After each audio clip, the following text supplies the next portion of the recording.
guess what time it is? It's time for another Tiny Dreamer video, and in this video I'm going to talk about 10 things I refuse to have at my tiny house. These aren't necessarily things that I refuse to bring in the beginning before I went tiny. Most of them are, except for maybe one or two things. These are specific things that I don't want to have in my tiny. I don't want to take care of. I don't want the hassle. I don't want just the extra work that comes with them. If you guys plan on going tiny, maybe you can, check out some of the things of why I don't like certain things. I'm going to take you through those things now, and let's start with number one. Number one would be I refuse to have a microwave oven in my tiny house. When I started planning my tiny house, on my notes, I decided that I was not going to have a microwave oven, and instead I was going to bring a convection oven in. Microwave ovens are a no-no for me because not only do they basically zap out the nutrients when you're cooking them, but if you cook in plastic or plastic bowls and you put them in your microwave, the plastics can leach into the foods, and that's not good either. As you can see right here, there's a thing that says what kind of plastics are good and what kinds are not good. And that's one of the things I refuse to have in my tiny house, so I decided to have a convection oven. It toasts, bakes, broils, warms. I like this a lot. It wasn't necessary really either because I do have an electric cooktop. Yeah, so no microwaves for me. Alright, number two would be I refuse to have a dishwasher. When I was designing my tiny house, I could have designed it with a dishwasher to come out of a drawer or had a little dishwasher here, but I actually opted for this little dish drain. It's like a half of a dish drain. I don't want to put a dish drain in my sink. I want the big area in my sink. So what I suggest is getting a little dish drain if you don't want a dishwasher. If you have room for a bigger dish drain, that would be great too. What this does is it allows me to do the dishes in the sink as I go along. There's not much room right there to work with as long as I continuously wash and dry and put away those dishes. It keeps this whole area clean. I feel if I would have gotten a dishwasher, the dishwasher would have actually made me save more dishes inside the dishwasher and do them later and then have more dishes to put away, and it just would have been a hassle for me.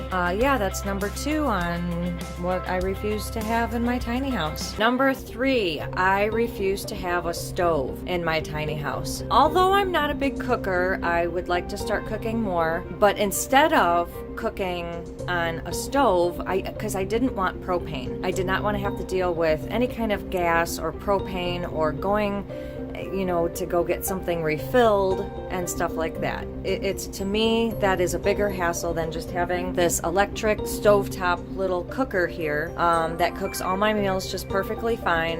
And like I said earlier, I also have the convection oven, which acts as an oven. To me, these two small things, even though they both require space in a tiny house, in my opinion, was a lot less than having to deal with a stove and propane. Now imagine a stove being in that entire section right there. It could be that big, and look at how much space that it would take up. Now I'm going to show you what's in these drawers. That is like all of that stuff would be eliminated if there was a stove there.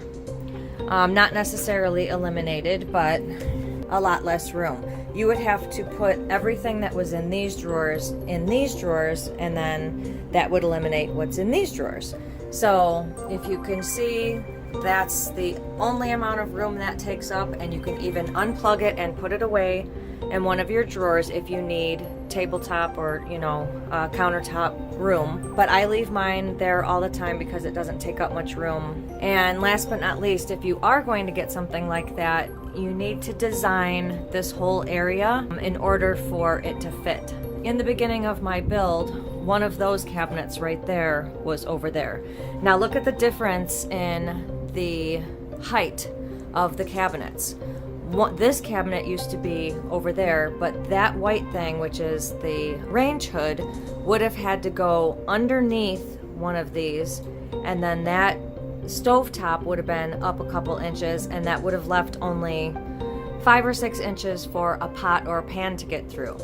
So I had to change around my design. My builder created a smaller cabinet, and then he put the other cabinet over here so that I could utilize both cabinets and then this whole space right here. If you do get a stovetop or a cooktop burner, I do recommend getting that vent because in a small space you don't want your fire alarm to keep going off, and thankfully mine has not gone off yet. All right, number 4, I would not get a regular size bed. I'm in my loft right now. In my old apartment, I had a box spring and a mattress, and it was up off the floor, and I believe it was a queen size. And in this tiny house, I was going to bring a queen size mattress, but figured out that it was not going to fit up in this loft. So what I did was I opted for, it's an 8-inch spring mattress or whatever that came rolled up. So when I got it up here, you slice off the plastic and the whole thing like pops open. Well, I changed from a queen size bed to a full size bed. One of the reasons being was because I only got a 10 by 8 loft. So I'm in a 10 by 8 loft, and a queen size bed would have taken up a lot more room. Right there, that's the only space that I have before I, do the stairs. And this is a full size bed. If it was a queen size bed, I'm sure it would come out maybe a little bit more over here, but that would leave me no room to walk to get here. Another thing that I would not get is a full size bed, and I don't mean like full size, but I mean like a box spring mattress. I don't have much height in here as it is. It's 50 inches from the floor to the ceiling, so definitely a regular size bed would not fit up in the loft. According to my video 10 things I would do differently, I would get a reverse loft, and then maybe if I had a reverse loft and I had my bedroom downstairs, I would have a regular size bed, because then I could stand up and then sit down on the bed as opposed to hunching over inside this little loft. That's another thing that I refuse to get, is a regular size bed unless I had a reverse loft. Number 5 is going to be unnecessary wall art. So in my old apartment, I had tons of different eclectic paintings, fairies, celestial stuff, suns, moons, stars, Buddhas, different kinds of, just tons of different stuff all over the walls. When I decided to go tiny, I decided to get rid of all of my wall art except for, say, one theme. And because my tiny house is called Tiny Dreamer, I decided to incorporate dream catchers into my decor and design. So when I was a hoarder, the whole point of me collecting all that stuff on the walls is because all that stuff made me feel comfortable and safe, and it stored and kept my memories that I had with all of them. I felt stuck having to clean all of it. I felt stuck having to move it to clean it. I felt stuck having to find a space for it. So when I started clearing those things away, including the wall art, I realized that so much more space started to open up. My walls and the area didn't feel so closed in. So I decided to get rid of all of that wall art, and I did keep 3 pictures that I specifically kept hanging around in order to put in my shed once it was built. And that's what I did. I put those 3 pictures in the shed. Number 6, I refused to bring in a big vacuum cleaner. When I first went tiny, that little mini vac right there is what I bought to clean my entire house. It is not strong enough, let's just put it that way, to clean up some of the bigger stuff like rocks or dirt that's tracked in from outside. But for small stuff and for daily use, it's just perfect. It also sits back there on the wheel well, so it kind of stays out of the way, and it's under there, under the cabinet. So it basically stays out of the way. Now that I have little space to vacuum, I'll use that little mini vac for smaller things, and then I'll use my mom's stick vacuum for everything else. The stick vacuum is cordless. It has a charger that I had to put on the wall, and it just stays up there. Some of the other pieces are that long stick right there. I also have that bag right there, and that's full of the rest of the things like this, all the pieces that go on it. That's up and out of the way. It doesn't need a closet for storage like a vacuum cleaner would, but in my old apartment, that vacuum cleaner took up a lot of room. It was just a hassle. So yeah, I would not get a big vacuum cleaner.